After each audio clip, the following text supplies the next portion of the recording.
All right, I'm recording. All right, me too. Yep. Want to do the clap? Got to do some vocal warm-ups real quick. Right. Red leather, yellow leather. All right.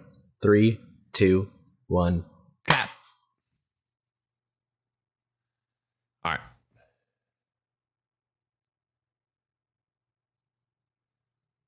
Hey everyone, this is Casual Fanatic. Film reviews without the shoes. I'm Luca, your casual viewer. And I'm Cayman, your fanatic.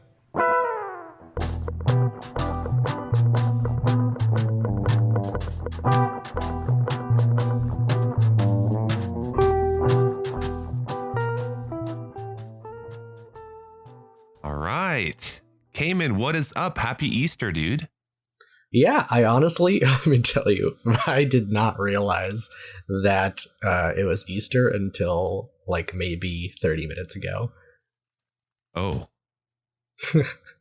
I was like just hanging out, and then I was like scrolling through like online, and people were talking about Easter, and I was like, shit, is that today? Oh no. Does that mean you guys don't have any plans? I mean, Elena works all day today, so we didn't really have a choice.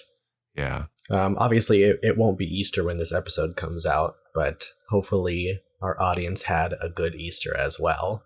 Yes. Dude, I don't have any plans either. That's what happens when you move to a new place with no one you know. Yeah. On previous Easters, Elena and I, we have a bunch of those like cheap little plastic eggs, and we would just like buy a bunch of bags of candy and then like take turns. Like I would have her like sit in the bedroom for 30 minutes, and then I'd go around the rest of the house and hide a bunch of eggs and then have her find them, and then I would sit in the bedroom and then she would re-hide all the eggs, so I had to find them. That's cute. Good for you, bro. Except for not this year. So not this year. Maybe after I get off work tomorrow, because I get off work at 5, so we'll still have a little bit of time, but she doesn't get off until like 8, which means she won't be home until like 8:30 or 8:40. You can always hide some eggs just in case. That's true. We might just have to do it. Might just have to do it tomorrow. Yeah. No, I don't have any plans, so that's that. Yeah. I think I'm gonna go flying again. I finally fixed my glider, so yeah. So we're back up and running. Well, try not to slam into the ground again. Man, yeah, probably not a good idea. But it was fun fixing it, dude. It was a lot of it. It was an experience, you know. It's not the first time I fixed a broken plane. So, yeah. So is there like a specific park where people are flying, or is it just like there's probably regulations, I would assume, on things like that. Yeah. There's an FAA regulation, the Federal Aviation Administration, and then there's the AI. There's another club that you have to be a part of. I'm saying, like, is there like a specific like airspace that you're allowed to fly in? It depends on where you are. So there's this app. It's called Before You Fly, and you basically log in with your credentials that you have from those other 2 accounts. And you literally note to Big Brother watching above where you're going to fly and if it's okay to fly there, because it'll show you like airspaces around you. And if you're in a restricted airspace, you can't fly there. Yeah. But I mostly go to these 2 state parks. One of them actually is a restricted airspace, but the airstrip that's inside the state park is like grandfathered in. And so like when you're flying, you can't fly over 400 feet because there are actual real planes landing above you around 600 feet. So like you're flying your little modeler plane, and then like a real Learjet flies right above you, and you're like, holy shit. It's kind of cool. But does your plane have a camera on it? Hell no. No. Would it be able to fly if you like attached a GoPro or something? Yep. The guy that had it before me actually had like these attachment points on it that I took off where he would attach cameras. Why'd you take them off? Because I don't want to put a camera on it. Bruh, you could get some sick footage. You probably definitely 100% you could, but it would also ruin the aerodynamics. And I'm all about the aerodynamics, dude, and trying to find. All right. Yeah. I would definitely put a camera on mine if I had one. You could get one. There's too many trees around here. There's not like clear flying space. I mean, all you have to do is Google like RC flight field around me, and then there's going to be a patch where there's like no trees. If I had if I was going to get a drone, it would be one of the like helicopter-y ones that can just hover. Yeah, yeah. There's a like next to us. There's like a little area for them to fly. There's things too, the Yeah. POVs. But yeah, dude, it's pretty lit. Pretty lit. Alrighty, so what are we talking about today? So today we are continuing our adventure through the MCU, and this time we are going to be talking about Captain America, the First Avenger. Nice. This movie came out in 2011. Damn, 11 years ago. Yeah. Before we get into this movie, I'm going to introduce a new segment here for the series, which I'm going to call the Marvel Minute, where we're going to talk about all of the movies that we have skipped over to get here. Because as I said on the last episode, we're not going to watch every single Marvel movie. Right. So we're insanity. So we're going to take a second and talk about the movies that we're not talking about. Oh, awesome. Let's go. All right. So as I said, this movie came out in 2011, and our last movie, Iron Man, came out in 2008. Between those two movies, there were three others. We had The Incredible Hulk, Iron Man 2, and the first Thor movie. I honestly don't know if I've ever seen the Hulk. I feel like I have. But dude, if I have, it's been so long. What were the other two? Iron Man 2. I don't know if I've seen it. Maybe. I think I've seen Iron Man 2. Let me Google it. What was the other one? Thor. I think I have seen Thor, yeah. The Incredible Hulk movie, the first one was a little weird. It had Edward Norton in it. Mark Ruffalo plays the Hulk throughout the rest of the MCU, but the first movie they had Edward Norton. Okay. But because I don't know if the story is that the reason Edward Norton left the role is because he is notorious for wanting to have a lot of control over the movies that he's in.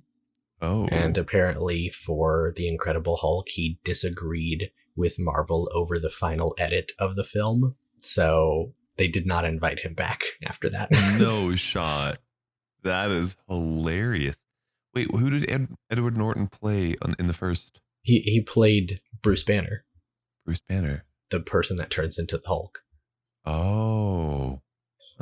See, that shit always confuses me, like where they can just change like actors in like a series. I mean, like Spider-Man, yeah, I don't understand that shit. The other thing about the Hulk is that technically the film rights for the Hulk as a character still belong to Universal Pictures. And so Marvel isn't allowed to make a solo Hulk movie. Like Universal made the first movie, and then because this was only the second Marvel movie that came out, and so they tied it in because they were like, what the heck. But then once Marvel started getting up and going, and they were became their own production studio, and they didn't need to have their movies distributed by a different company.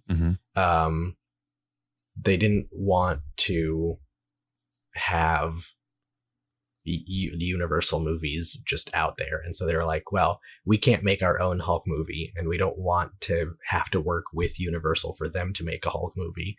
So the way they got around that is they're the Hulk is in the MCU, but he's only in other people's movies.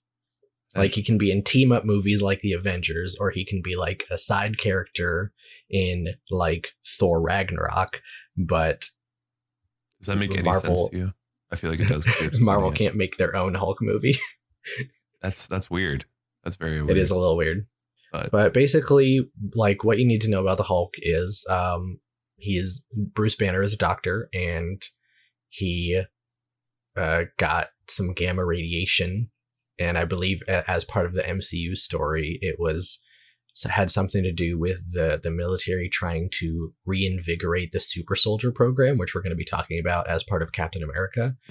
And he turned into the Hulk, which it happens he gets angry and then he turns into a giant green monster. Okay. Well, and then so in Iron Man 2, actually a similar thing happens. Do you remember Tony Stark's friend, James Rhodes? He calls him Rhodey. Yeah. So in Iron Man 2, he was also recast. So from Iron Man 2 onward, Rhodey is played by Don Cheadle. Oh, just to switch up. Just to switch up, there's actually a pretty funny scene where Tony is in a courtroom and Rhodey walks in and everyone's like surprised to see him. And he's like, "It's me, I'm here, get over it," kind of a thing. Oh my gosh. And Well, yeah, get over it. I mean, I think the biggest takeaway from Iron Man 2 is Rhodey gets his own suit and becomes the War Machine. And we are introduced to Black Widow, who is part of S.H.I.E.L.D. And then the Thor movie is Thor gets his powers taken away, is sent to Earth, falls in love with a woman named Jane Foster, and then when he saves them, he earns his powers back. And there's like a separate thing with Loki where they find out that Loki finds out that he was actually adopted by Odin. He was actually the son of a frost giant from a different world. Golly, dude. This is so confusing. Feel free to ask any questions. I'm here for you. What? But Loki hatches a plan to help the frost giants break into Asgard, but only so that he can defeat them, so that he like can prove himself to Odin that he is like a worthy son. Mm-hmm. I think I've seen this movie actually, with like this giant ring, and then like there's this gate watcher guy or gatekeeper or keykeeper. Yep. I forget his name. That is Heimdall, Lord. He's gatekeeper, right? That's his title. Yeah, he's in charge. He is the sentry of the Bifrost Bridge. Okay. Yes, that guy. Which is that big like rainbow thing that teleports everyone over it. Yeah, his name is Heimdall. He can see and hear pretty much everything in the galaxy. That's insane. Imagine. Yeah. So, but now that we've gone through that and everyone has a rough idea. Everyone totally understands completely. People that have seen the movies understand. Yeah, I know. I don't think actually, when I watched them, I never understood how they all fit together. It just didn't make any sense to me. So I was literally just watching them as a movie. You know what I'm saying? Yeah. I mean, that works pretty well for the first like 6 of them. I think after a while, you can't really watch like Infinity War as its own movie. You have to know what came before it. I don't know about that. Yeah, I think I've watched it as just a movie. How on earth did you keep up with anything? Yeah, I mean, you can fill in the gaps with imagination. Yeah. All right.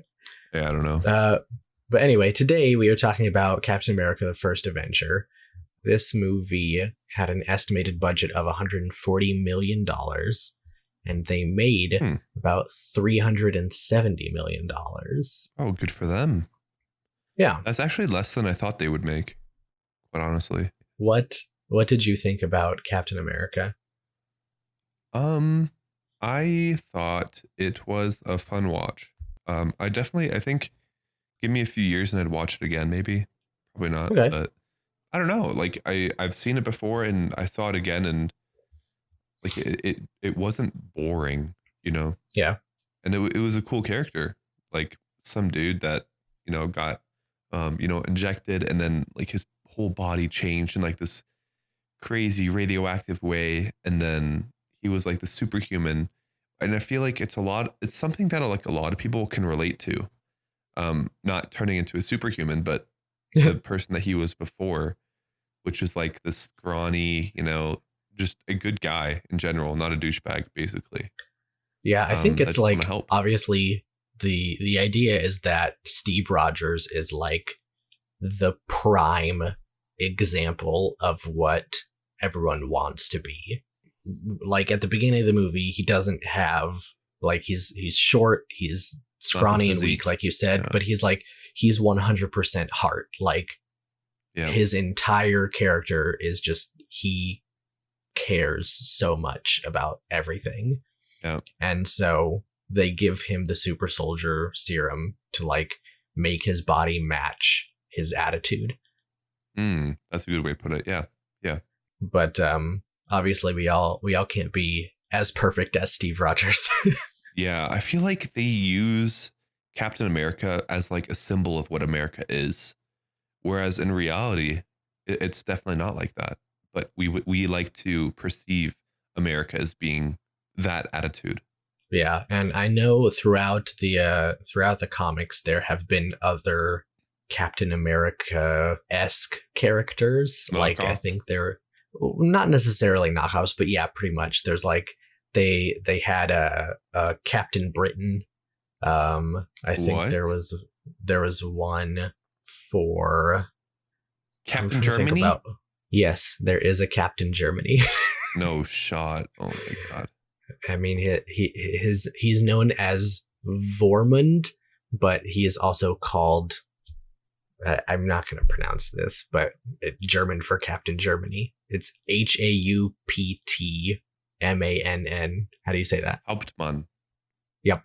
Hauptmann So means like a main man. That's like direct translation. so Hauptmann Deutschland. Oh, Hauptmann Deutschland. Oh my god, that sounds awful.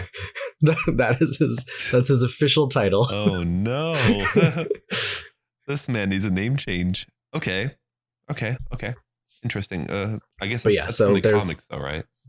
Yeah, that is from the comics. He has not made an appearance in the MCU, but there was, like I said, there are several countries that have their own sort of Captain America person. Okay. Well, what did you think about the movie? Because we kind of got off track there. I thought it was good. I think as a solo movie, maybe not quite as strong as Iron Man, but the story was good. Okay. I think I would agree with that. It was not as strong as Iron Man. I think Yeah. I'd definitely watch Iron Man more. And I think that's just because of like the gadgets and the futuristic look. I feel like it's really hard every time. It's hard because this is 99.9% of this movie is set during World War II. And so it's just like it's not as fun because it's not modern. Yeah, exactly. I feel like it's always hard, like especially also in video games, whenever they make something that's in the past, like World War II video games and all that stuff with like the old, Tommy gun and shellings and all that stuff. It's like Yeah. it's hard for people to enjoy it. Because the first Call of Duty World at War, people were all over that shit.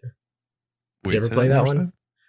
Call of Duty World at War. time? I think I have played that. That was the first Call of Duty game that had zombie mode. Yes. I have. Yeah. I mean, that was fun, but it's hard to do. I don't know. Yeah. All right. So let us do this thing where we are going to step into the boxing ring. Oh, let's do it. You want to go first, or would you like me to go first? Sure, I'll go first, so I don't take it away from you. Let's see here. Steve Rogers, a man who wants to represent America and fight the war, has too many sicknesses to be enlisted. However, he has the spirit of America in him. He meets a scientist and gets selected for a superhuman project and turns into America's battling ram and symbol to fight against the evils of the regime. The evil regime. All right. I will say after several times of being rejected to join the army during World War II, Steve Rogers is selected to be the subject of a super soldier program that will allow him to be a symbol and help win a war. The war, help win. Well, he doesn't really help win like World War II. It's like a separate thing. Yeah. That will help him defeat a secret villain. That's what I'm gonna say. Okay. It's not really a secret villain, though, is he? Not in this movie. I mean, I was trying to get like secret as in like not Hitler. Like he's like separate from the rest of the war. Yeah, that's why I put the regime. I didn't want to name anyone because I didn't know his title. It was like Red Skull or something. Yeah. I add Red Skull in my title, my thingy. Here's what we got. During World War II, Steve Rogers is a sickly man from Brooklyn who is transformed into super soldier Captain America to aid in the war effort. Rogers must stop the Red Skull, Adolf Hitler's ruthless head of weaponry and the leader of an organization that intends to use a mysterious device of untold powers for world domination. Okay. That's a tough one. I feel like neither of us really got that. Yeah. But, you know, I have to say, I did say I added Red Skull into my excerpt there after I said Red Skull because I just remembered it. You know, came in. Does that count if you threw it in after? I mean, it was before you read the thing, right? You were talking about like, what's yeah, but you were just like, oh, shit, what is keywords and you were just like, Red Skull. I'm going to just say Red Skull. Yeah, Red Skull, and I added it in the excerpt. You know, I went back and I like edited it in. Well, you did say that he had multiple sicknesses, and this does say he is a sickly man. I know, a sickly man. Who says that? Yeah. Neither of us mentioned Brooklyn. I did mention World War II, though, and I don't think you gave a specific time. Well, the regime. That's vague. The only regime is Hitler, no? Regime is like the name of like the Hitler army. Is it? But you did say World War II. Yeah. Yeah, the regime. Well, I've never heard it referred to as that. Well, I have in all the World War II documentaries.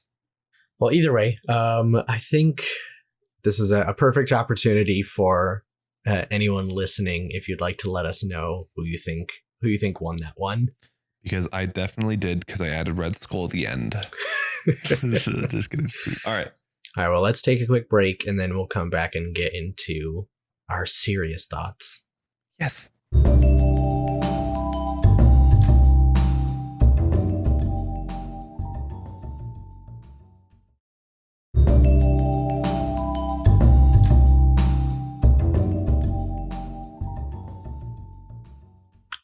Wow.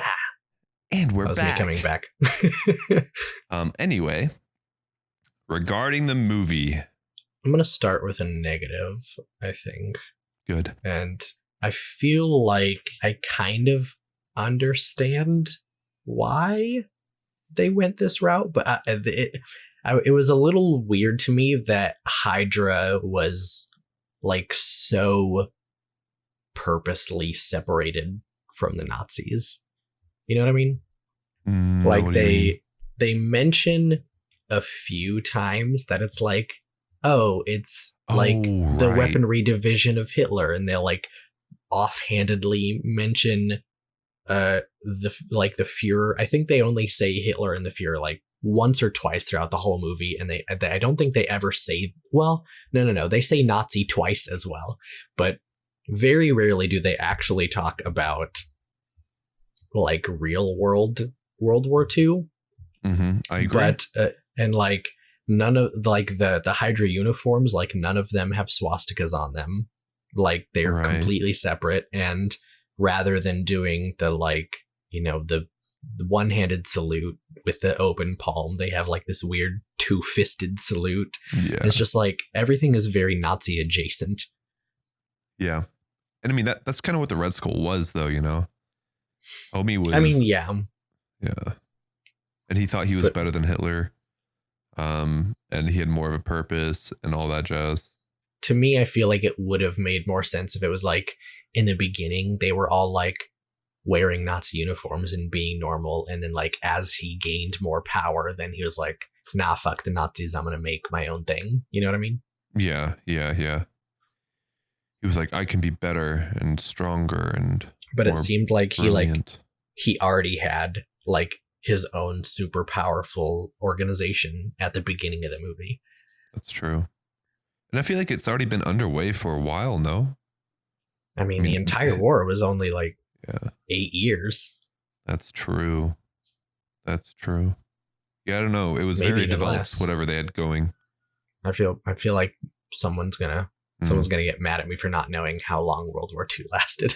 Well, I mean, it depends. They're soft dates, right? They're not like hard dates, really. It's debated about. Technically, they say World War II is like roughly 6 years long, but I feel like it's like a soft date. You know, it obviously ended in September 1945. Yeah. But like the start date, I know it was 39, but I feel like shit was already brewing kind of before that. I don't know. But all right, I have okay. So a second negative. This isn't all going to be negatives. I did like this movie, but I think that it wasn't all the time, but in some of the shots, with Scrawny Steve, it felt like his head was a little too big for his body. Too big, yes. He looked like he was a baby. You know how babies have really big heads? Yeah. Yeah. 100% agree with that. It was like he was like a bobblehead walking around. It was just a little weird, but I understand it was a whole process, I'm sure, to get the visual effects to make him look like that. So yeah, that's fair. But still, they could have shrunk his head a little bit. I don't know. Or maybe they were just like, that's what they wanted to do to make it like exaggerated, like even smaller than natural. I don't know. Do you have any notes? I do. Let me see if like I wrote them chronologically. I kind of do want to say that the weaponry that the Red Skull had and was using, to me, was a little bit cringe. Like lasers that could like disintegrate you like on impact. Yeah. Mm-hmm. I thought that was a little bit of a fucking stretch. I don't know. That was just like that, like one big thing that kept happening in the movie where like subconsciously I was like, dude, like this is World War II era and there's no way, like, I don't know how I feel about that. What do you think? Well, because the energy weapons were, I don't know. It's because it all happened so quickly. It felt a little weird, and there's so many montages, and so I'm not certain like how long this movie is supposed to take place over. Like, is it like a month? Is it like a couple years? I don't know. But from what I understood, all of his energy weapons were based off of the power that he got from the Tesseract, which was that blue cube. Right. So it's like, obviously in real world, like 1940s, they wouldn't have had that technology. But if you put like some random cosmic device in there, like that's what allowed him to make those energy weapons. Okay. I mean, that makes, I get that, but at the same time, they could have made that a lot less cringe. I don't know. I did not like it at all. That these guns just like if it was like you'd get shot and like it would blow right through you kind of thing and like leave a giant hole. Sure. Well, I think also part of it was just like because evaporating into blue dust is a little more PG-13 friendly than like actually shooting people. Although there is one scene later in the movie where someone goes through a propeller and it's like just a huge splash of blood. And I was like, oh my God, like I completely forgot that part was in this movie. Yeah, it kind of like counteracts the PG-13 vibe. But that's I think that's probably the bloodiest scene in the movie. I mean, it's pretty bloody. That's for damn sure. Let's see here.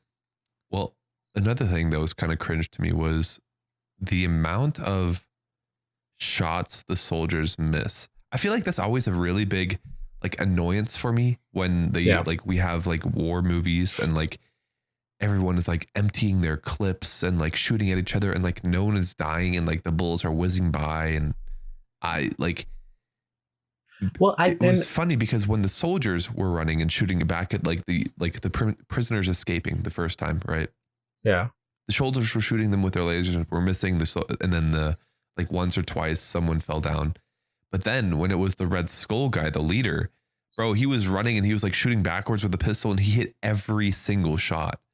And I'm like, you can't show your trained soldiers. Say what? It's like, because he's a baller. Yeah, he is a baller. I mean, he is a superhuman, but I don't think it should improve your aim. I don't know. I don't know. I guess I kind of thought about it, but like you're right. Like obviously none of the main characters are ever really in danger. Like there's like several scenes where it's like someone just like walking down a hallway and the bad guys are shooting and missing them completely. But then you have in like bigger scenes when they have like 30 people, then they're like, oh, we'll just like some of the Drop extras two in of the them. background Yeah. will die so that it looks like people are getting shot, but none of the people Right. we care about are going to get shot. Yeah, and I don't know. I feel like in a movie where it's like you're trying to make an impact and stuff like that, why not? You know, like just let him lose a leg. Like I don't know, like lose Or an even if arm. he like got shot and like fell down and they had to carry him back and like they took the bullet out and he survived. Like he doesn't have to die, but you can go down on a battlefield and not be dead. Right, right. And I feel like that's like a big misconception that kids nowadays have of like these movies is like that you're invincible and bullets really don't ever hit you and no one dies. And I don't agree with that. I feel like make it real. Kill some of the characters that we really enjoy. You know, like just kill them off. Well, I mean they kind of do that with Bucky in later in the movie. Wait, who's Bucky? His best friend. Oh, true, but I didn't really like him. Oh, really? You know who they should have killed off? The agent. Agent Carter. Yeah, they should have killed her off. Well, she Because, I mean, actually She had dies of old age. her own show as well. Wait, what? Really? Yeah, there was an Agent Carter show that takes place after it. Like the first episode is like right after Captain America goes dies. Yeah. Well, he doesn't die. He just Well, yeah, air quotes dies. yeah. I always wondered what happened to her, dude. She was incredibly beautiful. Yeah. in I this mean, movie. she still became a special agent, and like Elena and I watched the series. It was actually pretty good, but like there a good portion of it is like obviously because it's still the 1940s. There's like a bunch of like people not taking her seriously because she's a woman, and Right, like right. her trying to like do missions and solve. There's like a mystery that she is like kind of a detective, but also like she's not really a detective, but you know, it's like kind Uh-huh. of one of those. Yeah. Anyway, pretty good series. She definitely made the movie better for me. No cap. Yeah, I it liked also their like secret romance. Sorry. yeah, no, that's okay. It also has Howard Stark, who was also in this movie, is in the show as well, and I really liked Howard Stark in this movie. There's a big difference between I think this Howard Stark and the Howard Stark that we see in like the Iron Man movies, Yeah. because I feel like in the other movies he's like they almost portray him as like this old like Walt Disney-esque person where he's like inventing and he's just like, oh come, like we're gonna make everything super futuristic and stuff. But Right. then this Howard Stark is just like, yeah, I don't care, I'm gonna sleep around with all the ladies and look, I made a flying car, but it doesn't really work. But also I like he is a genius, and they even say in the movie he's like the top weapons contractor for the military. So Yeah. It's a Stark name, man. It's a Stark name. yeah. Let's see here. Do I have anything else that's negative? I saw Oh. Go ahead. It was just kind of like a funny like I wrote typical but cute for this scene. When he was like bringing the plane down, he like dropped that little picture cutout of her on like the Yeah. dash, and I was like, dude, oh, that's so cringe, but like cute, but fucking cringe. They could have cut that shit out, but I guess I don't That's know. old timey cute. Yeah, it's old timey cute where it's like, oh, here's a black and white penny sized picture of her face. Let me go save the Yeah, world. I have some stuff to say about that last scene, but we'll get there. I got some earlier stuff to talk about. Oh yeah. Okay, let's do it. So there was a quote that I wrote down that I thought was that I really liked, which was when like right after the training montage before he gets the serum, he's sitting on one of the bunks and talking to Dr. Erskine, and he says, A strong man who has known power all his life will lose respect for that power, but a weak man knows the value of strength. Yeah. That was deep. Yeah, I liked it. Yeah, me too. I think I wanted to write that down, but the movie kept going, so I kept going. But yeah, that was very good. I like when movies have quotes like that, quite honestly. Yeah. Speaking of Dr. Erskine, I had a question for you. There are 3 characters in this movie with German accents, and I wanted to see what your opinion was. There's Dr. Erskine, who is the person who created the super soldier serum, and then there is Johann Schmidt, who is the Red Skull, and then Dr. Zola, who is the scientist that was helping him. Yeah, I think the only one that I enjoyed accent-wise was the one that invented the serum, that doctor. Okay. Red Skulls for me was just way too forced. I don't know. It didn't seem legit. And his like small rat scientist, the smaller guy. I mean, it wasn't bad, but I don't know. I don't know. You could tell. I don't know. All right. It was very forced. It sounded like this, and the German can't talk differently in American. Like, you know, I don't know. It was cringe. It was like so overdone, you know? What did you think of them? I mean, I don't... Wait, did Elena watch it with you? No. No? Okay. But I don't know that's not a whole lot of people with German accents. So, dude, they sound Germans that like at least young Germans, right? That know how to speak English, right? And all that jazz. They just have like a very like subtle light accent. And like, well, I mean, almost neither British like. None of these characters were young, so that's fair. That's fair. And it was also 1940s. Maybe, I don't know. Because also, dude, it's kind of crazy how much speech has changed. Yeah. Since, like the sound of English, right? Because like listening to some of the, you know, English people talking there, it's like almost with a British slang. And nowadays it's like, howdy, how y'all doing? Like, I feel like that's turning more into the America that most people know. I think people have 2 ideas of what America sounds like. You have people that think the entire country is the South, and so everyone is walking around saying howdy all the time, which isn't true. And then you also have like a lot of people's perceived America is California, which like kind of makes sense because obviously California is where movies are made and movies go all around the world. So a lot of people's exposure to American accents is through movies, but also I feel like whenever I see like videos online of people like trying to do an American accent, they never do like a movie California accent. They do like a Valley Girl California accent. Yes. Like people think that America is like, oh my God, they totally like, like people don't all talk like that. Right. Yeah.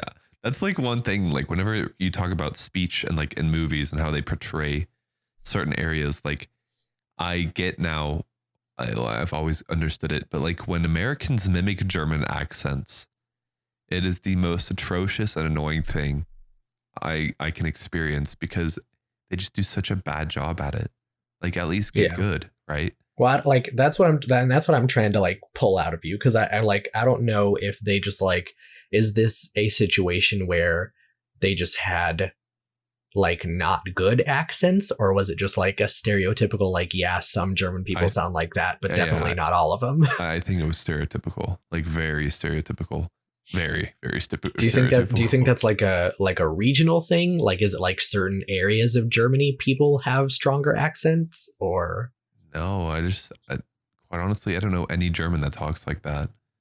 I feel like it's when Americans listen to Germans talk and then they speak English with a quote unquote German accent. That's what comes out. You know, maybe it was more prominent in the 1940s. Wait, say that again? I said maybe it was more prominent in the 1940s. Right, but it's like it's almost the same as like do an Asian accent for me real quick. I don't know. That's getting into some. I might get in trouble for that. Yeah, exactly. If I don't do a good job. That's what I'm getting into. It's like, it's like that stereotypical like sound, and then you make it even worse, right? Okay. It's like, oh, when people are like, oh, Germans talking, like would they say stupid shit like that? And you're just kind of like, oh God, like please. Or they make Germans sound like really angry, which I don't think, quite honestly, Germans sound angry all the time.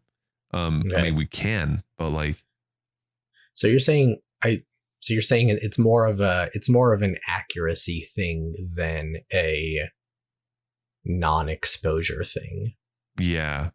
Yeah. Okay. I feel like it's the German accent everyone knows and is like, oh my God, ha, Germans, ha, like, I don't know. Because like with my other example is like, yes, there are definitely American people that constantly sound like a Valley Girl.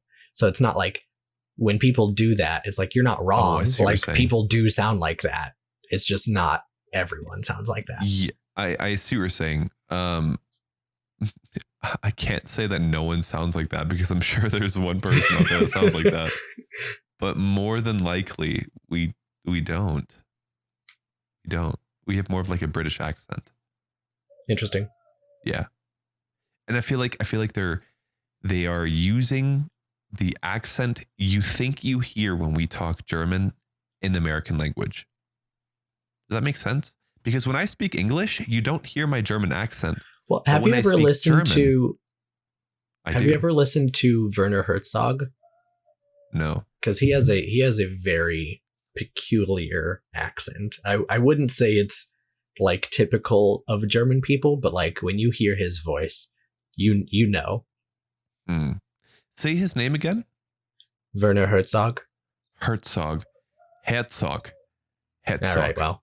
You see what I'm saying? Like Herzog, like hog. Oh, Germans. Oh, the Herzog. I don't know. Like that's what I'm trying to get at. It's like even with the names, like the O's get so over exaggerated because you're hearing it wrong. It's whatever, dude. It's a whole language thing. Hold on, let me see if I can. I'm gonna send you a clip real quick. Yeah, I just sent you a short video.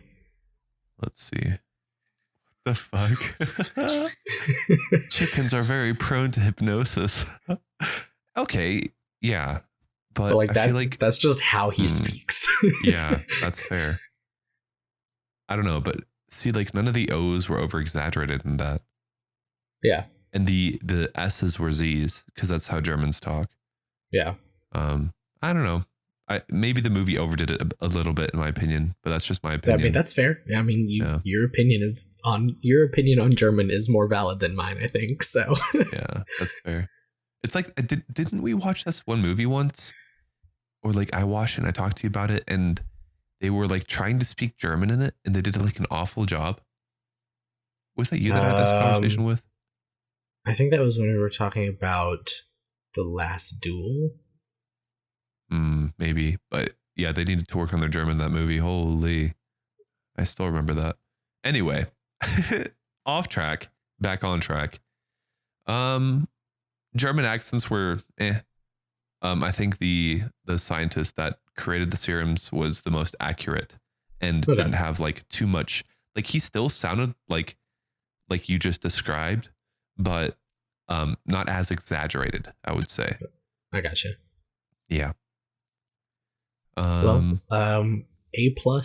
for Mr. Stanley Tucci, who played Dr. Erskine. Good for him. Yeah, I like that character quite a lot. A lot. I guess they did kill a character off that I did like because he died quite soon. He got shot. He got shot up in like the most secure, facility in apparently all of the US. A German spy got in there with a gun and shot this guy. It seemed weird to me. Like, honestly, a German spy breaking in wasn't even what got me. What I thought was a little weird was that, like, in some random neighborhood in Brooklyn under an antique shop, they have like this huge laboratory. And I'm like when did they build that? Like, because I mean, the I can see laboratory it. was way more modern than The anything surroundings. else in the Yeah. area. So I'm like, that means they would have had to like somehow secretly get a construction crew in there and like take out the antique shop without anyone noticing, build the laboratory, and then put the antique shop back. Yeah. Yeah. That just seemed a definitely little it. weird to me. Yeah. I don't know. I feel like that's like one of those things where it's like, ooh, yeah, you like a speakeasy, you know? It's like kind of vibe. And everyone likes those. Yeah, but I feel like speakeasies are just like, we just like had a basement and we turned it into a bar. That's fair. This is Yeah. like, I super mean, I high-tech. guess, yeah, I don't know. I don't know how they got all of that equipment in there. Yeah, no clue. But, you know, you can't say it's not possible because it probably is, honestly. I mean, we'll see. I also thought like one thing that they did quite like accurately is the like when he gets caught and he like takes his tooth out and he bites it and like dies. Yeah. I feel like that's very accurate to how things are done in the spy world. If you're like an agent, because that's like You an have actual a lot thing of that they carry experience them. with cyanide. No, but like a lot of the like the movies that I've watched, cyanide is like an actual thing they used. Yeah. So I just thought it was accurate, very accurate. I did like that because in some movies when they do that, it's like very dramatic and they're Like like foam and yeah, they're like so much foam coming out, but like this one was just like a little bit of slobber and bubbles coming out. yeah, which I feel like is accurate. You know, if you kill yourself, some bubbles and slobbers is going to come out. I like that part, and I also liked his submarine. That shit was so sick. And submarine was Although- pretty cool. Yeah, again, we can go into like the depths of like how did he park it there? How did no one see it? How did he know how to get into Yeah. it? How did he start it so fast? All Well, I that mean, stuff. they're in New York, so I feel like with a tiny submarine like that, you could easily come up through the harbor. You know, Yeah, maybe. But I feel like if he'd park it there, someone would see it. No, underwater. I mean he'd have to get out of it. Well, yeah, you just like get out of it, and then the submarine like sinks back down low Sinks enough where back. no one can see it. Maybe. Yeah, but anyway, It's the not, submarine it's was not like the pretty water fucking in New cool. York is super clear. Yeah, that's true. That's true. I feel like someone would see him though get out and get into it. I don't know. Yeah, He but got like, into that thing super fast. if you and started if it you were super walking fast. down a street and you saw someone get out of a submarine, like what would you do? Nothing. You just go on with your day, and you're like, "Oh, that was fucking Hell weird." no! I'd probably call the 40s. I'm like, bro, I've seen this movie once, and this is a spy. You're like, I'm pretty sure this is a spy. Probably a German spy. Let's be real. No, I would not. If I saw some guy getting out of a submarine, I'd be like, this is not my business. Really? You just go about your day? I mean, I'd tell everyone I saw that day about what happened. But you would. But I'm not trying to like get involved because like what if it is someone dangerous, what if they like found out that I'm the one that ratted them out, huh? fuck them. Then you shoot them. Then they shoot me is what I'm worried about. That's when you say your secret code word and you turn into like the typical American killer spy. Oh yeah, we've seen a movie. We can do it. Alrighty, Okay, let's so see here. another thing that I thought was a little weird is, and this is not a specific Captain America problem, but like literally every movie ever has this thing where whenever people are like their body is transforming, they always are only focused on the shirt. Like when Captain America goes and he's like, when he's about to get injected, they're like, oh, take your shirt off, because obviously like if he gets all bulky, he's gonna like rip through the shirt or whatever. But then Right. like they're not worried about his scrawny little pants, and like he comes out of the machine and he's all big and jacked, but his pants still fit him perfectly. Like they just also magically true. change size.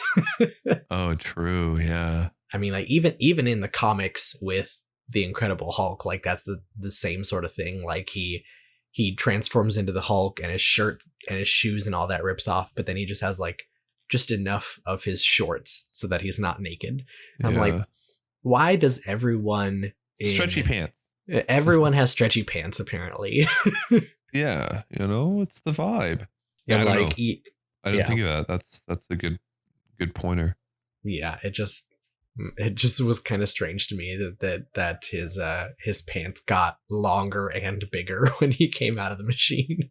Yeah, I feel like they should have put him into made him strip all his clothes and then put him in like a gown that is Yeah, like put him meant in like a for hospital gown. yeah, that is like meant for like high electricity and whatever radiation, all that stuff. Because him just climbing in there in regular clothes and then like walking out of it I'm pretty sure he was was like like, wearing a belt too. Like usually they don't like metal objects to be in things yeah, like that. they should 100% like stripped him down to like, you know, like made it more hospital-esque. Or just be like, hey, listen, if everyone would like to avert their eyes for a second, because when he comes out, he is going to be naked. He will have his cack out and about. And then they just like if they like rushed over to him and they're like, oh, here's a gown, now that you're out of the machine to cover you up. Right. Like they could have done something with that, but they chose not to. So L, like kind of jumping around, like the secret romance that he had with the agent, I loved. Like, Was it secret? I feel Felt like it they were kinda being pretty was. open about it. I don't know. I feel like they were trying to be like very subtle and like, oh, like you can see whatever you want. Like, oh, I'm not jealous or whatever. Like you're Captain America. You're just a typical American guy who I likes think they to were talk to just ladies. like trying to be very proper with each other. Yeah. Like it was like very like, oh, I don't want to overstep my boundaries. So they're like flirting in a very official sort of way. You know what I mean? Right. And I think that's what to me what made it like super cute. Yeah. But I don't think it was Yeah. like secret. I think it was just them being overly polite with each other. Yeah. Overly polite, low-key flirting. I think that's what I meant when I said secret. Like it's not out there. It's not hitting you in the face, but it's like, it's there. There's something there. I did like their romance. Unlike that other agent in the when he was trying to talk to the military guy, Oh my and God. she like grabs him and makes out Dude, with him. that's not it. not But not quite very honestly, subtle. like, yeah, that's not subtle, and that was not hot in my opinion. She was like, "Oh my God, let me repay you for all the women in America that love you and should do this for you." Like, bro, what? That's rape. That's sexual abuse, harassment. It's true. Let's see here. Most of my notes are like badass breakout scene, like when they Okay. rescued all those people. That was pretty freaking cool. I did think it was a little, since we're talking about that scene, I did think it was a little weird that I don't know why they had so many prisoners at a Hydra lab. Like it seemed obviously like with Bucky, they were like experimenting on him, but like it seemed like all of them were just like normal Nazi prisoners. So is it like anyone who gets captured gets sent here, or just like if you happen to have a run-in with some Hydra guys? Yeah. Like I didn't really understand that. And I don't Yeah, understand, like it's- it felt to me like if like fine if you want to experiment on someone, but you should probably have your prison in a separate place from all of your technology. right. Yeah, because they just had like giant holes in the ground where the guards would walk over, where it was like central. Yeah. But yeah, maybe they just didn't expect anyone to try to come in or break out. That's true. Which, I mean, I could see, having seen all the base. That shit was crazy. When I'm gonna jump kind of to the endish when Okay. Captain America like crashes that giant plane into the ground, Yeah. right? How did it not blow up? I don't Very strong understand. plane, man. Did Yeah, super strong. super strong plane. That makes no sense to me. Not a fan. You want to know what doesn't make any sense to me is when they had all of those like piloted bombs, and then Oh my God, yeah. Captain America like rips the guy out of one of them and then drives the bomb back into the plane. Back into the And he, backup, like, yeah. Yeah, it like crashed back into the plane. I'm like, how did that bomb not explode just now Yep. when he crashed in there? Yep. I mean, maybe he didn't have like, maybe when you're flying it, you have to turn the fuse on and Yeah, blah, that could blah. be it. It could be like it's not like an impact bomb. Maybe you have to like specifically like flip a switch or press a button or something. Yeah, like right before impact, blow the shit up. Yeah. Let's see here. I don't know. I the one thing about this movie, I'll be real, is I don't think it had a lot of depth. You didn't Okay. have to think to watch the movie, right? And I feel like when you don't think to watch a movie, it just makes it all like, Well, I think that's I don't know. I think that is a common can be a common issue with any movie where you have Nazis as the bad guys. Like obviously, like we were talking about before, these aren't like official Nazis, but like stand-in Nazis. But Right. pretty much any movie where you're like the bad guys are Nazis, then you can just do anything because no one's like you're never going to come to a point where you're like, wait, are we doing something wrong? Like maybe they have a point. No, the Nazis don't have a point. Like it's very black and white in movies like that where you're like, these are the bad guys and these are Yeah. the good guys. Yeah, I mean that's true. But like there was no point during the movie where we had to think, right? And Mhm. maybe that's what I don't like about some of these Marvel movies or like superhero comics and stuff. It's because you don't have to think. I don't know. Like how do also that makes sense, right? It's like a popcorn movie. Exactly a popcorn movie. You sit there, you're like nice, and then you leave, and everyone understands it on the same level, right? Yeah. Whereas like Inception or something like that, you have to watch that shit like 8 times to even get your mind wrapped around like all the possibilities in the movie and like And the they subtleties and all that stuff. Yeah, and I think in more recent years, Marvel has been moving towards that. Like some of their newer stuff has, Really? they definitely are having more complex villains.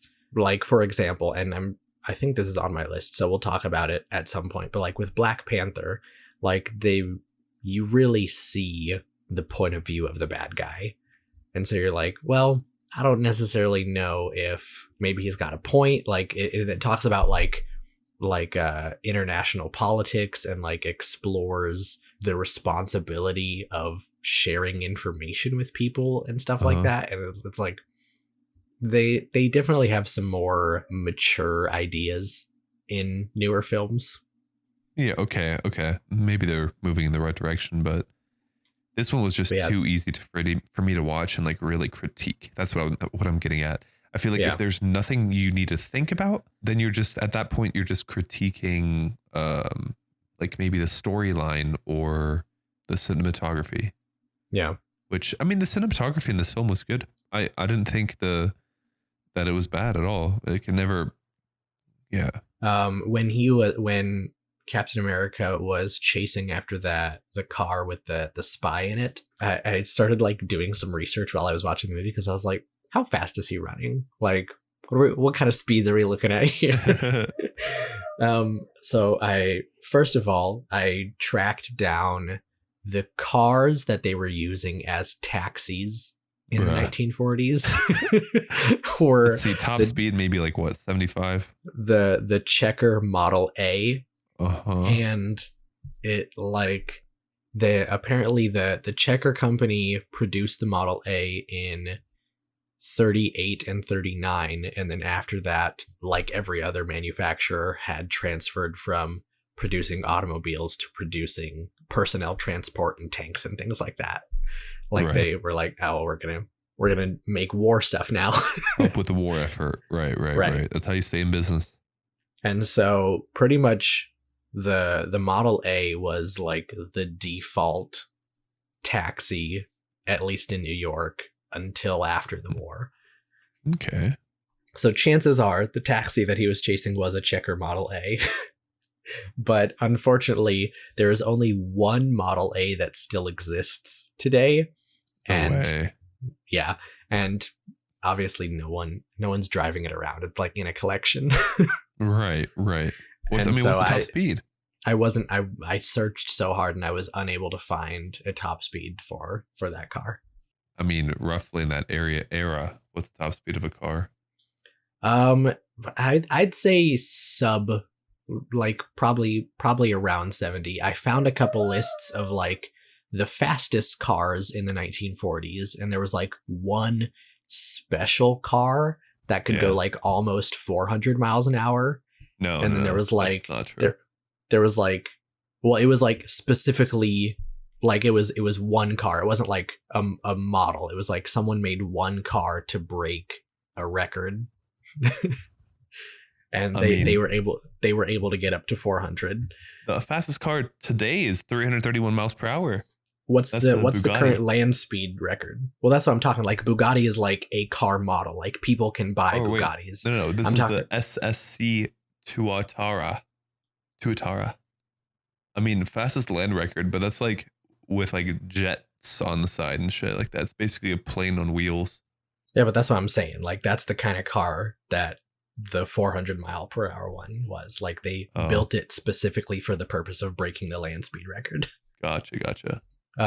But there were a couple like high end cars like Maseratis and stuff back then that could get up to like 140, 150 maybe. But but most cars were sub 100.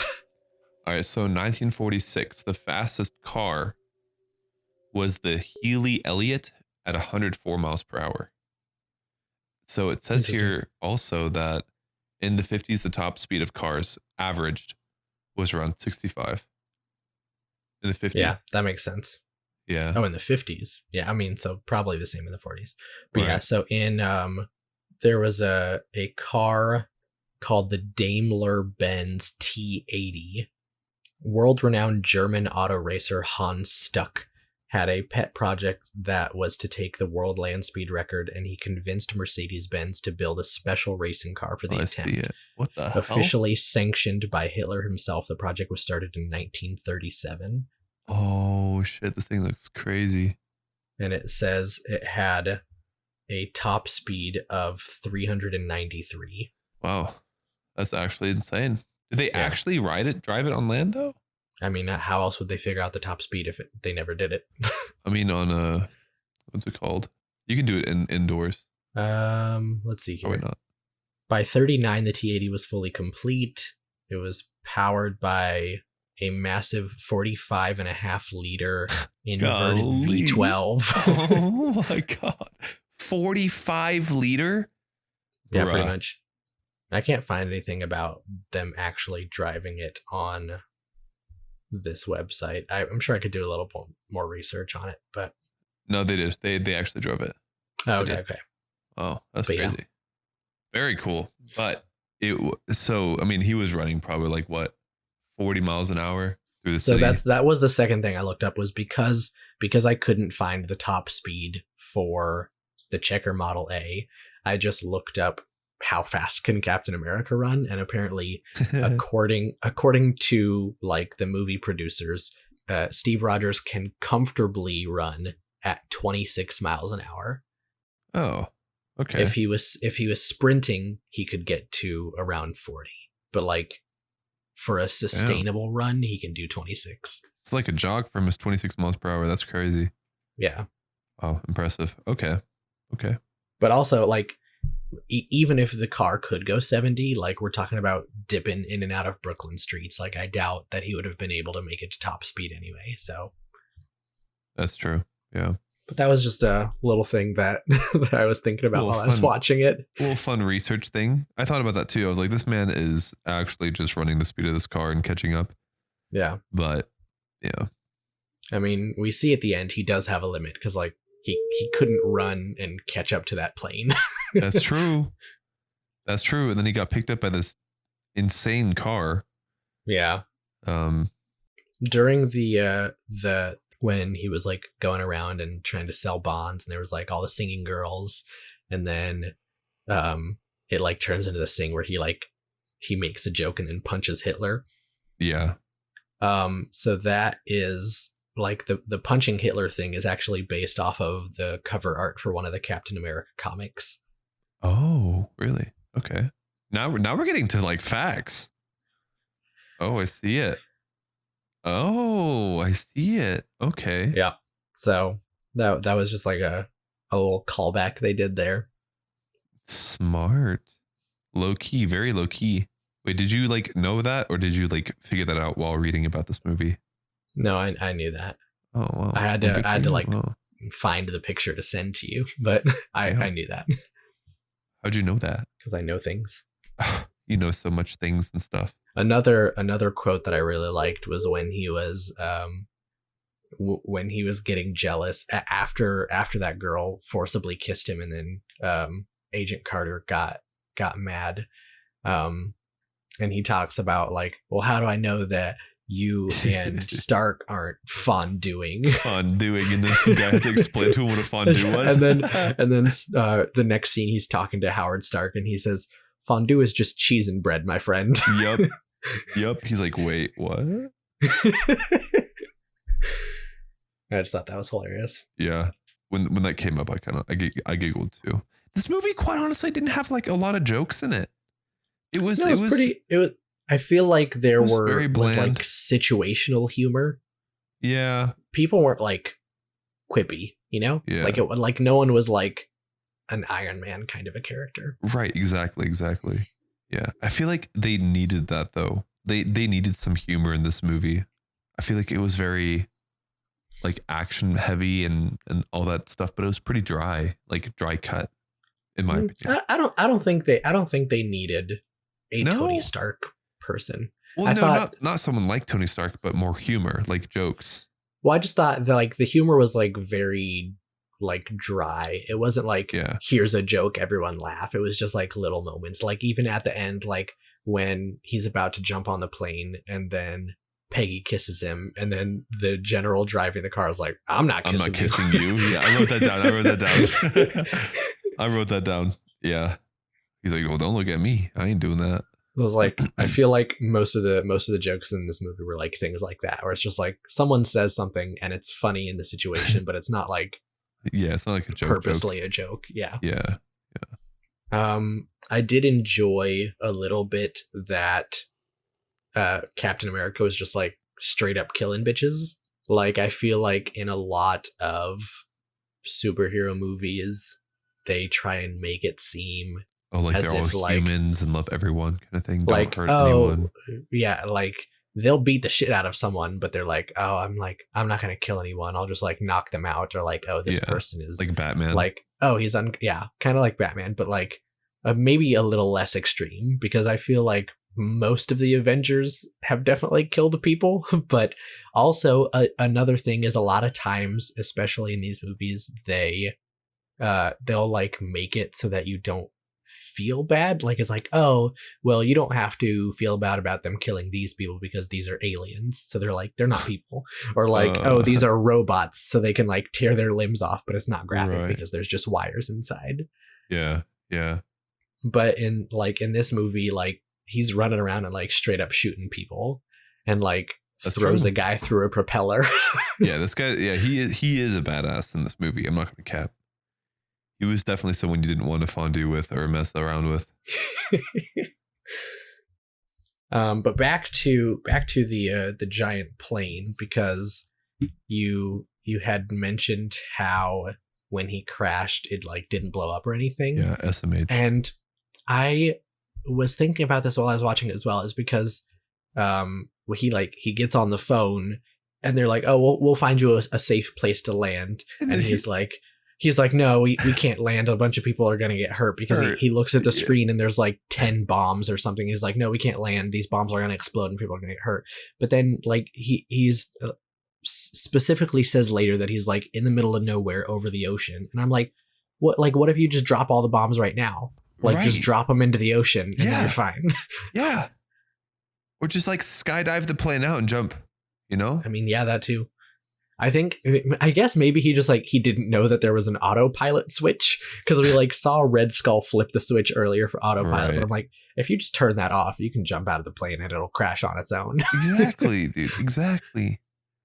But maybe Ugh. he didn't know that there was an autopilot, and so he was like trying to force the plane down, but the autopilot was trying to force it up, and so he had to fight it the whole time. Like imagine not seeing this giant thing that says autopilot. Oh gosh. So that was a little ridiculous, but also Then he was like, Um, it'll blow up. It'll hurt people if I land it somewhere else. And then he crashes it and it doesn't blow up. Doesn't Yeah. even catch fire. yeah. It's just, That was the other thing, is because all of the bombs were like, they weren't automatic bombs like we saw, like they were piloted. Like someone would have had Right. to specifically sit in the bomb and drive it to its destination. yup. And we already saw that like hard impact doesn't blow it up. So So I don't know. It didn't seem like that dangerous to me. yeah. Yeah. But dangerous or not, Haley Atwell, who played Peggy Carter, she freaking acted her ass off in that last scene. And like, even after like writing down my notes about how ridiculous it was, like her saying goodbye to Steve, like always makes me a little teary eyed. Oh, yeah, that part. It was touching. Yeah, she did a great job. He did not do a good job. He did not do a good job in that last scene. He was like, yeah, we can meet on this Saturday and, do this and that. He's like, okay, bye. And then it just cuts out. Yeah, well. So yeah, that's what I've got. I think that's all that I got too. Bro, you were out like 30 minutes ago. I was checked out. Well, I wasn't checked out. It's just like, I don't know. Like, I'll read you my notes. Like, killed himself with his tooth. Wow. What the fuck kind of laser gun was that? Loving their secret romance. Badass breakout scene. Agent Carter. Holy moly. Holy moly. Redhead guy. Wait. Redhead guy has great son while all soldiers are. Oh, wait. Has great aim while all soldiers are missing it. We talked about that. Why The is redhead the guy agent like there? the Red Skull? Oh, true. Dude, sometimes I didn't understand why the agent was there. Like the last scene where like they went and raided Red Skull's like main empire, right? Yeah. The Agent Carter was still there. Yeah, I don't know. I don't really understand what her position was, so I just assumed like, well, she's like high enough rank. Like, it also didn't necessarily make sense that the frickin' general was there. Like, Right. You never bring your generals to the front line. Yeah. Ever. It was a cool action scene, so whatever. Yeah. All right, well. Yeah. Pretty decent. You don't have to think. You just kind of sit there and watch it, and it's a good, enjoyable time. Yeah. Yeah. Wait. What would you rate this movie? Like on your own scale? Let's see. What did we do ratings for Iron Man? I don't know if we did actually. Yeah, well. Oops. I'd say I'd put Captain America at like a 79, maybe. Okay. It's like not. Well, I don't know. It's probably an 8. I'd say at 8 out of 10. It's a B. Yeah, it's a C for me. It's a C. It's a 7. Straight up. I don't know. It was like you said, it wasn't super deep and it wasn't very funny, but like Yeah. the lack of jokes didn't bother me that much, and it got a lot of credit for me just off of the performances. I thought that like all of the actors did a really good job. Yeah, I think they did too. Besides the German accents here and there. Besides the German accents. But quite honestly, like that didn't annoy me too much. But if we start talking about it, Yeah, it like, will annoy fuck me. it. This is a 4 now just because of the That's accents. fucking 4. Nah, it wasn't too bad. It wasn't too bad. Yeah, and it definitely helps you get a better understanding of who Steve Rogers is and like what his values are. Yeah. Anyway, let's move on to trivia. Trivia, let's go. Although we've already kind of crossed up a bunch of a trivia. That is true. Also, apparently the that giant car that they were driving at the end there Yeah. was like a custom built vehicle, and the car was 25 feet long Oh and my God. 8 feet wide. Dude, what? It says the car needed a 700 horsepower Drexler engine just to move it. That's unreal. I mean, they were going for fucking crazy and they got it. They got it for sure. The director took it for a drive and said it has about a 38-foot turning radius. Oh my God. That's insane. That's not street legal at all. No. Wow, that's crazy. And Yeah. I mean, they did that for like, it caused drama in the movie. Every time we saw that thing, it was like, holy, like this is Yeah. it. And I like when they were escaping the factory and Red Skull gets on that like weird helicopter plane thing. And then Zola's like, well, where am I going to sit? And he throws him his keys and he's like, not a scratch. Not a scratch. Yeah. I was like, and I was like high key, like thinking that it would like get shot up and stuff. But the second time that we saw it, it didn't have a scratch on it. So yeah, they took care of that car. He took good care of it. Yeah. Got out of a battle scene without a scratch. It's kind of crazy. Our next fact here is that Chris Evans actually declined the role 3 times before accepting. It wasn't because he disliked it, but because he feared what the effects of the sudden increase in fame would have on his private life. And it says here that Robert Downey Jr., who played Tony Stark, actually convinced him to take the part, saying that he would gain the freedom to sign on to any other role that he wanted afterwards. Oh, wow. So he was like, yeah, if you become Captain America, you're going to be really famous and it will have an effect on you. But if you get all of this freaking Marvel money, then when you're done, because you're so famous, you can literally do any movie you want. Like pick and choose. Right. Yeah. Instead of having to like. I mean, that's a good point. Yeah. That's crazy. I would 100% get on a movie like that. Like, I mean, then again, I'm not famous, so I don't know the effects that it would have on my private life, but definitely has some. Different celebrities handle things very differently. And with some of them, true. You can tell that they're just like, yeah, whatever. I don't care that I'm famous. And then other ones are like, they really like, they struggle with not being able to have any privacy. Right. The huge plane at the end is known as a flying wing. Yep. Because it is all wing, no fuselage, and no tail. Companies began experimenting with them back in 1910, and during World War II, the Americans, Canadians, Germans, Russians, and British all had their own prototypes, but none of them ever made it to operational status. The first truly operational flying wing was the B-2 stealth bomber. Yep, that was America. And that thing is insane to look at. I mean, this thing is unreal. But they had quite a few versions of the flying wing. They had some that were turboprops, some that were push prop, and then some that were straight up jet engine. Yeah. I mean, in World War II, they figured out how to, the Hitler army, the scientists, first jet engines came out of that. Yeah. Manufactured in a mountain. So apparently the director said on the audio commentary that the experiments performed by Zola are what enabled Bucky to survive the fall. Wait, I didn't know he had experiments done to him too. Yeah, because remember when he was going through and releasing the prisoners, and then he goes into that room and Bucky's like on the table and he's like going crazy and he's like got needles next to him and shit. Yes. Okay, I remember that. Okay, so he is like a superhuman now too. Sort of. In a good or bad way. All of that. We'll talk about Bucky in future movies because he does come back. But he does. Okay.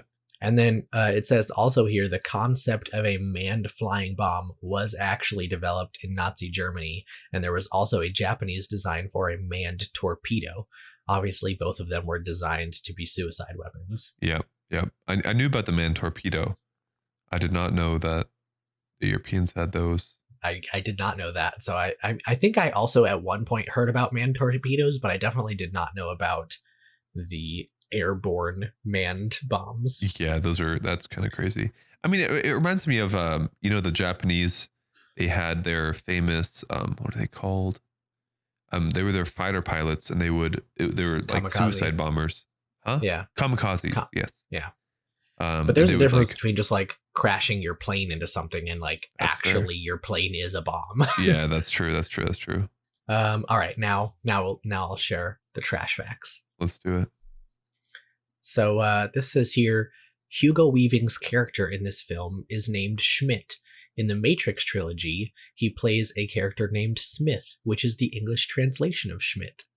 Okay. What? Bro, every time I think of Smith now, it's just like an evil name because of the Matrix. Well, now he's just a German Smith, so there you go. Wow, look at the name translations. When Steve and Bucky Barnes visit the exposition, there is a red flying car developed by Howard Stark. This is a nod to S.H.I.E.L.D. agent Phil Coulson and his beloved flying red Corvette Lola, which is featured in the TV show Agents of S.H.I.E.L.D. You said you watched Agents of S.H.I.E.L.D., right? Yeah. Do you remember But- Phil Coulson having a red car Yeah. that flies? Yeah. Yeah. How is that a nod to it, though? It's not. These people are stupid because Agents of S.H.I.E.L.D. came out after this movie. Right. So there's, if anything, Coulson's car is a nod to this car, not the other way God. around. Oh, no. But let's be real. That flying car scene was kind of sick. Although it did go bad, but it was pretty cool. It was pretty cool. All right. This is the trashiest of all trash facts right here. Oh, no. During his training, Steve Rogers pulls the pin out of a flagpole, enabling him to grab the flag and ride back to base. Unfortunately, that also means that the flag hits the ground, which is a huge mistake. You never let a flag, standard, or banner touch the ground because it dishonors it. The only time it can touch the ground is if you die defending it. What? However, since this is not an American flag, but a flag for the camp, the protocol is different, and therefore Rogers made no mistake. Okay, that's really bad. That's just really bad. Why did you give us all that information? Be like, oh, huge mistake. And then at the end, you're like, JK, But- he actually didn't do anything wrong. Yeah. JK, he's safe. He's safe. Yeah, that's pretty bad. That was stupid. Gosh. Someone just wanted to show off their flag knowledge. Yeah. Flag knowledge is pretty good knowledge, though, you know? Some people don't know that. I mean, yeah, But I If feel like you're it's not also aware- kind of like overdone. technically, I'm sure every country has their own laws regarding their flag, but like not touching the ground is one of them, but also, at least here in the US, like the image of the flag is also protected. So you're like technically not supposed to wear the flag. Wait, know what I mean? really? Yeah. So like obviously it's especially What? it's especially disrespectful if you like take an actual flag and like cut a hole in it and wear it as a poncho or something like that, which frickin' Kid Rock did at the Super Bowl one year. So Oh, no. again, just shows how little people enforce flag law. But even something like if you get like a pair of swim trunks that look like the American flag, like that's Yeah. also technically against the law. Wait, what? Okay, that's actually Like, mind blowing. That should be in the you're not- facts. You're not supposed to have clothes that have the image of the flag. I did not know that. What? That's actually kind of crazy. Yeah. I'm gonna call anyone out and everyone out that I see wearing a flag. I'm like, did you know? Criminal. You're a fucking criminal. Anti-USA person. Oh, interesting. That's a really good fact that I did not know. I only found that out like last year. I don't even remember how. I was Yeah, just why? looking at flag stuff. Dude, what the fuck? Okay, man, sometimes the shit that you read and like look at doesn't make sense to me. Sometimes I'm like, why? It's for occasions just like this. Well, that is what I've got for trivia. So, if you would like to share your opinion on this movie, or if you would like to vote on the poll that I will be putting on Twitter, you can contact us by sending an email to casualfanaticpod@gmail.com, or you can hit us up on Twitter at cashfanpod. Do Also, if you would like to support us, you can leave us a rating, preferably 5 stars, but be honest. Leave a review on whatever platform you are listening to us on, and subscribe so you don't miss any future episodes. And also, word of mouth is what helps us to grow our audience. So please tell people about our podcast, tell them how amazing we are, and especially if you know anyone that is a big Marvel fan, now's the time to send them our way. it. Yeah, spread the words because we're gonna go through more of them.